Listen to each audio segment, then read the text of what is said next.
I never imagined the moment I'd finally break free from my family would come with mashed potatoes on my plate and betrayal in my throat. It was Thanksgiving, and I was being accused of stealing $60,000 from my own mother. I'm Emily Carson. I'm 34 years old, a forensic accountant with 15 years of spotless work in one of the most trusted firms in Chicago. I spend my days uncovering embezzlement, tracing suspicious transactions, and testifying in courtrooms with spreadsheets as my weapons. My job is about truth, cold, factual, traceable truth. But nothing prepared me for the day my own brother and sister stood up at the dinner table and said, "We know it was you." I looked around the table I grew up sitting at. Same chairs, same wallpaper, same silverware from my childhood. But none of that felt familiar anymore, because the people I thought would always believe in me didn't. And when my mother couldn't even meet my eyes, I knew this wasn't a misunderstanding. It was a setup. And if I didn't fight back, they were going to bury me with it. What happened next? It involves security footage, forged signatures, stolen credit cards, and a betrayal so deep, even prison might not be punishment enough. But before I tell you how I expose the truth, I need to take you back. Because betrayal doesn't start with theft. It starts with silence envy and the kind of wounds you can't see on a bank statement. Let's rewind. The house smelled like cinnamon and rosemary, like it did every Thanksgiving growing up. My mother always went all out for the holidays, real whipped cream for the pie, perfectly golden turkey, the good china she only brought out once a year. I arrived early like I always did, ready to help in the kitchen, ready to feel, if only for one day, a little closer to the version of family I used to believe in. Mom didn't greet me with a hug. Her smile was strained, her voice quiet. "The turkey needs another 15 minutes, she said, and that was it. No warmth, no welcome. I chalked it up to her recent fall and hospital stay, trying not to overthink it. She was tired, maybe still in pain. I went to mash the potatoes, fighting back the creeping sense that something was off. Then Ben walked in with Lily. My brother, once my closest ally, barely nodded at me. My sister didn't even look up from her phone. No hugs, no happy Thanksgiving, just silence and tension so thick it could be carved with a turkey knife. We ate appetizers like strangers at a formal dinner. I noticed Ben avoiding eye contact and Lily's nervous glances at Mom. My stomach turned, but I didn't know why yet. Not until Ben stood up abruptly, his chair scraping the hardwood floor. "We need to talk about the money," he said. Just like that. My fork paused midair. "What money?" I asked. Lily looked up. "Don't play dumb." That moment fractured something. Not just the holiday, but everything I thought I understood about my family. I wasn't the daughter they loved. I was the suspect they feared. But the worst part wasn't the accusation. It was who stayed silent. Next, I'll tell you exactly how my mother reacted and how her silence nearly destroyed everything I'd worked to protect. It's a strange thing, really, how the very skills that earn you respect out there can mean so little behind closed doors.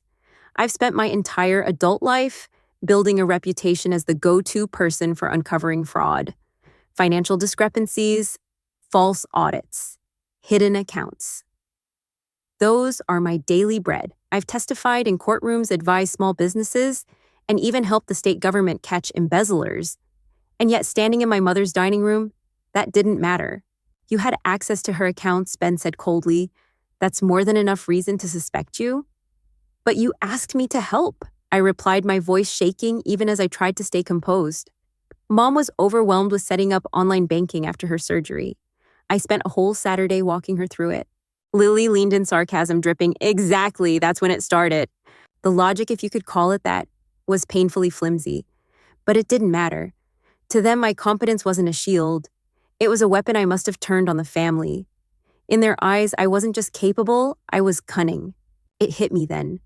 They weren't just accusing me because they thought I could do it.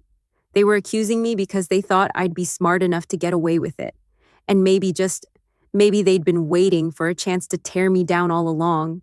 I've always believed that truth speaks for itself, that facts, evidence, and logic win in the end. But that day, I learned a hard lesson: when emotions run high and jealousy brews beneath the surface, even the clearest truth can be ignored. And the silence from my mother, that stung more than any accusation. Because when she looked away instead of standing up for me, I realized I'd been fighting the wrong battle. But soon I discovered the truth wasn't just being ignored, it was being buried. And I was about to start digging. The first red flag should have been Lily's purse. She plopped it down on the kitchen counter while avoiding my eyes, a glossy black designer bag with gold hardware that shimmered under the lights. I'd worked enough fraud cases to recognize high-end labels instantly. That particular model retail price $2,300. Not exactly barista budget. Then there was Ben's new SUV parked in the driveway. Freshly waxed dealership tags still hanging from the keys.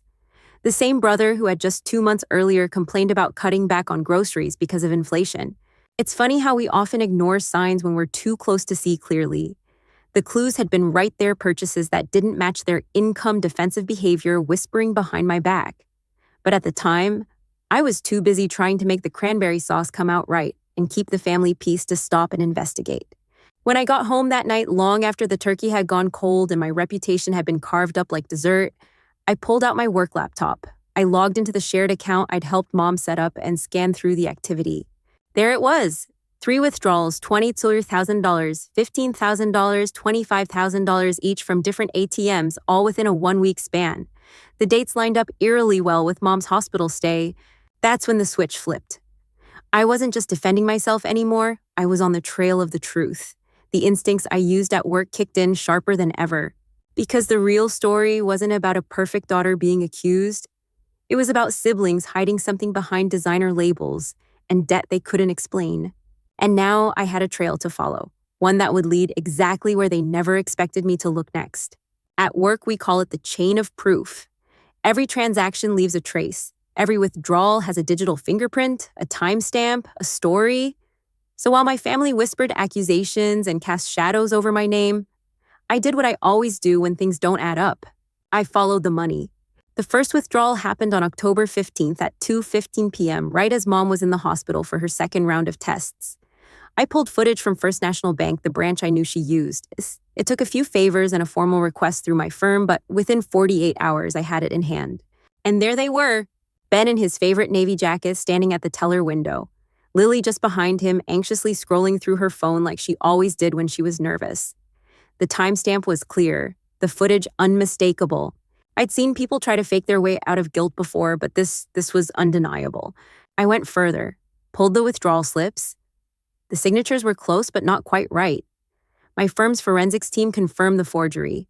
Mom's handwriting had always had a slight slant to the left. This signature leaned too far right. It was subtle, but not to trained eyes. I returned to Mom's house that Sunday, a folder tucked under my arm and my heart beating in my throat. This wasn't just about clearing my name anymore. It was about protecting what was left of the truth. And I knew the moment I showed her that footage, something would shift. Because lies may travel fast, but the truth, it arrives with receipts. When I was a kid, I used to think families fell apart all at once, like a dropped plate shattering on the kitchen floor. But the truth is, they crack slowly, quietly. And most of the time, no one hears it until it's already broken. That Sunday, after I showed Mom the footage, she sat in stunned silence, her hands trembling over the withdrawal slips. She whispered, "But why would they do this?" I didn't have the heart to tell her yet, but deep down, I already knew. The resentment had been brewing for years, soft at first. Like fog you don't notice until it's all around you. Lily had always felt like she lived in my shadow. I'd gotten the scholarships, the praise, the degree on the wall. She'd bounce between colleges, then move back home when rent got too high. Her Instagram was full of designer shoes and expensive brunches, but her paycheck said, barista. It didn't add up. And Ben, he'd once been the golden boy, a rising star in finance until things got messy. I didn't know the full story then, but the clues were there. New car, late mortgage, a strained marriage. It wasn't just about money, it was about something far older, jealousy. The kind that simmers beneath forced smiles and polite small talk at holiday dinners. Looking back, I see the moments I brushed aside the passive-aggressive jabs, the backhanded compliments, the silence that hung a little too long when I shared good news. The truth is, I didn't just miss the cracks. I ignored them. But now, those cracks had become canyons. And I was standing at the edge trying to decide whether to build a bridge or finally walk away. What I didn't know yet was that there were even deeper secrets still to come. Secrets involving not just money, but addiction and a betrayal that would drag the next generation into the fire.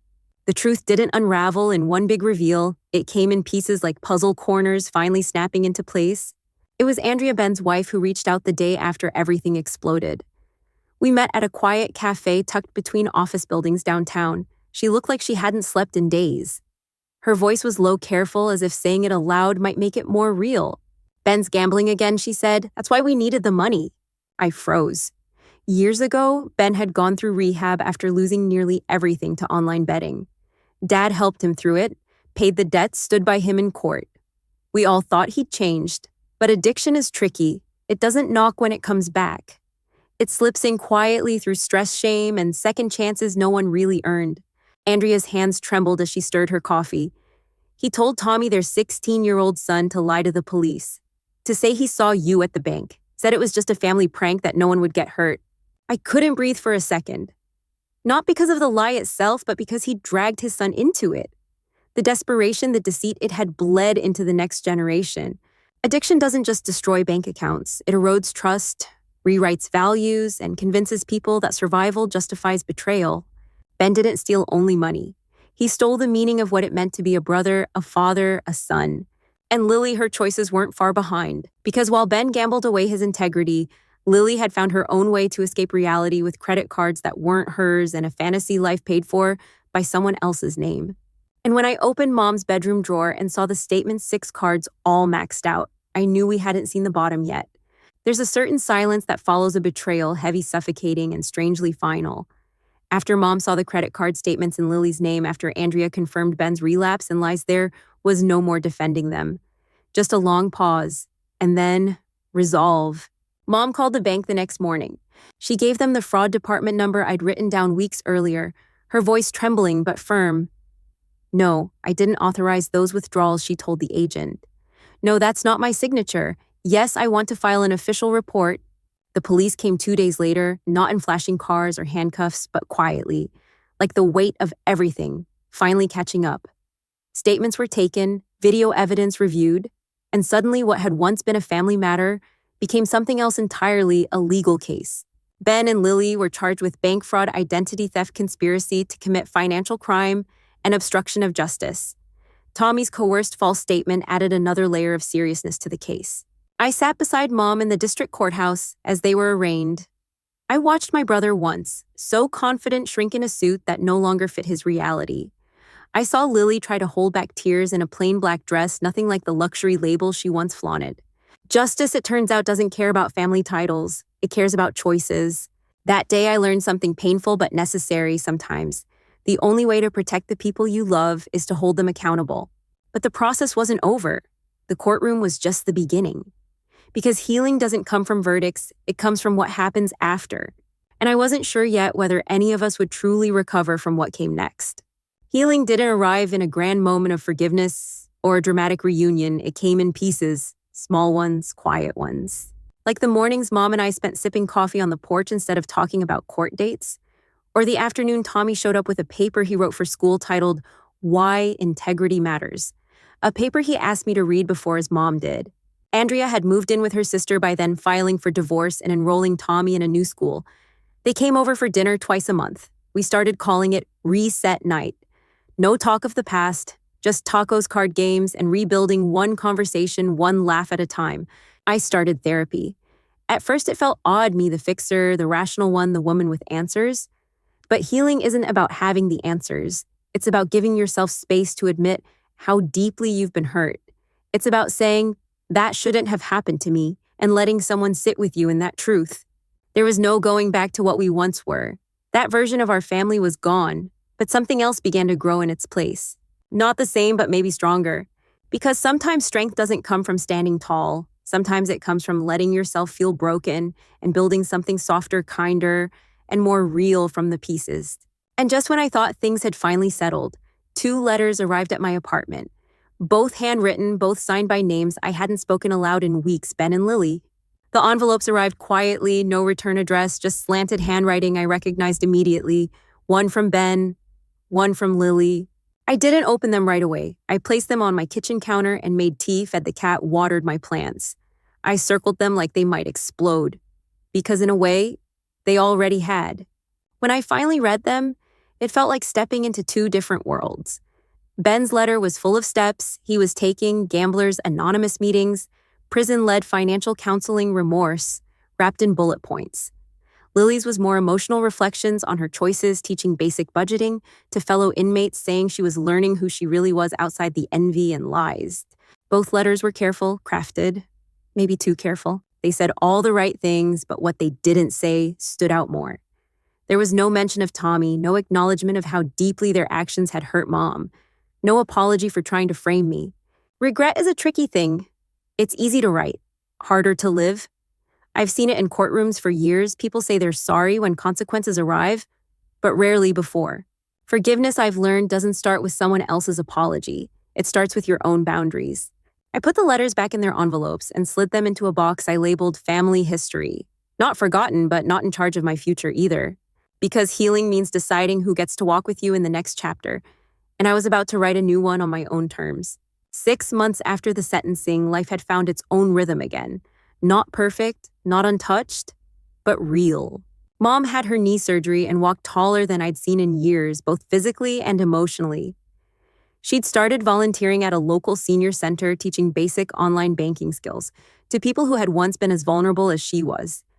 I think she found healing in giving others what she wished someone had given her. As for me, I'd been promoted. Senior Fraud Prevention Lead. The irony wasn't lost on me, but more than the title, what mattered was the initiative I was asked to build. Protecting Family Finances, a national awareness program. I was turning my pain into protection. Not just for us, but for others. Tommy started talking about studying law. Andrea beamed every time she mentioned it. Our dinners continued loud, messy, and full of warmth. We weren't just patching up old wounds. We were building something new from scratch. A chosen family grounded in honesty. Trust, I've learned, isn't something you owe everyone. It's something you offer carefully to people who earn it again and again through their actions. The letters from Ben and Lily still come. I don't ignore them, but I don't answer either. Not yet. Maybe someday. Forgiveness, like healing, has its own clock.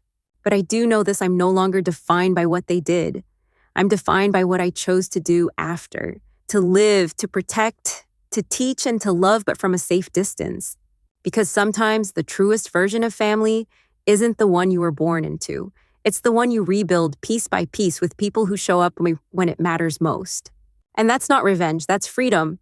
If this story resonated with you, if you've ever been blamed, betrayed, or had to rebuild from someone else's broken trust, you're not alone. Subscribe to this channel for more real emotional stories about family, truth, and healing. Share your thoughts in the comments. Have you ever had to choose peace over blood?